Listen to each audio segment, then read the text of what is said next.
kung saan nakiisa ang 71st Infantry Battalion sa isang outreach program para sa mga mag-aaral ng Alaminos City. Layunin nitong suportahan ang edukasyon at kapakanan ng mga kabataan sa komunidad. Narito ang ulat ni Aldrin Baldado. Sa patuloy na pagpapalakas ng diwa ng bayanihan, nagsanib puwersa ang pribadong sektor, kapulisan at kasundaluhan sa isang outreach program na isinagawa sa Langos Elementary School at Kayukay Elementary School sa Alaminos City, Pangasinan. Aabot sa mahigit 130 mag-aaral ang nabigyan ng mga kagamitang pampaaralan mula sa MSD Shop and Save Incorporated sa pangunguna ni Chief Executive Officer Mrs. Elizabeth De Dios bilang suporta sa mas maayos at handang pagsisimula ng school year 2026 hanggang 2027. Kabilang sa mga ipinamahagi ang school bag, notebook, lapis, ballpen at iba pang pangunahing kagamitan sa pag-aaral na makakatulong sa pang-araw-araw na pagkakatuto ng mga mag-aaral.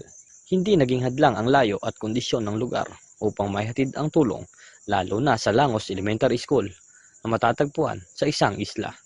Sa pamamagitan ng paglalakbay, sakay ng bangka, personal na nagtungo sa lugar ang mga kinatawan mula sa Alpha Company ng 71st Infantry Kaibigan Battalion, Alaminos City Police Station at 1st Pangasinan Mobile Force Company upang maihatid ang mga donasyon sa mga benepisyaryo.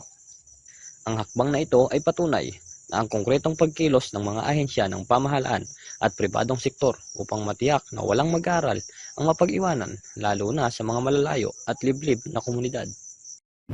Bilang ito effort ng MSD o ng aming family, ang collective effort. Lubos namang ipinahayag ng pamunuan ng paaralan ang kanilang pasasalamat sa lahat ng organisasyon na nakiisa sa nasabing inisyatiba. Ako po si Sir Alfie Dauplo, school head po ng Kayukay Elementary School. Ay buong puso nagpapasalamat sa MSD, PMFC at AFP and PNP. Maraming salamat po sa tulong na bigay ninyo at lalo na po sa libreng haircutting ng mga bata sa Kayukay Elementary School. Bukod sa pamamahagi ng school supply, nagsagawa rin ng libreng gupit ang mga personnel ng 1st Pangasinan Mobile Force Company, Alpha Company ng 71st Infantry Kaibigan Battalion at Alaminos City Police Station bilang dagdag sa serbisyong pangkomunidad para sa mga mag-aaral. Sa pamamagitan ng ganitong programa, higit na pinagtibay ang diwa ng bayanihan at pagkakaisa habang nagbibigay inspirasyon sa kabataang Pilipino na magsikap sa pag-aaral at abutin ang kanilang mga pangarap. Muling pinatunayan ng outreach program na ito na ang serbisyo ay hindi malilimitahan ng distansya o layo sa pinagsamang lakas ng pribadong sektor, kapulisan, kasundaluhan na ihatid hindi lamang ang gamit pang paaralan kundi ang mensahe ng malasakit, pag-asa at pagkakaisa para sa mga kabataang Pilipino. Mula rito sa lungsod ng Alaminos, Pangasinan, ako si Aldrin Baldado, ang inyong pamilyang kaugnay para sa matatag na hukbong katihan ng Pilipinas.